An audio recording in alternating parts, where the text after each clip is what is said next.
Guten Tag miteinander. Da bin ich noch einmal wieder. Nu gaan we ja in de düstere Tijd, in de wintertijd. Und da habt ihr manche Lüde Depressionen. Und hier in Plattdeutsch, da sagt sie, die heft arme dir. Und meine Schwester Ursula Michel, die heft sich dort drüber es Gedanken gemacht. Und die will ich jues ihrem verlesen. Et arme dir. Du machst morgens die Augen los und et licht die wat schwor ob de Brust. Dann weißt du, von Tage hast du dat arme dir.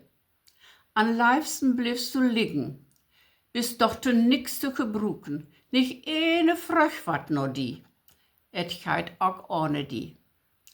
Und doch steigst du up mit arme dir. Du versuchst et zu verjagen, aber et blieft bi die, den gasen Dach. Schwatte Gedanken hangt in din Kopperem. Du süßt nicht mehr, wat wirklich Sache is.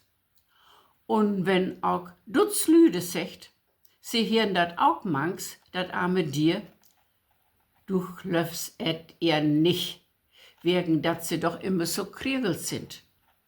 Von Tage over musst du damit leben, mit dat arme dir, und über Nacht geit dat arme dir wie dahin trüge, von wo et kommen is, in die Unwirklichkeit. Und einen Dags bist du verwundert, warum du gisten ohne Grund so traurig wirst. So, dat war's. Dann tut ihr wat hin und holt du Kregel. Und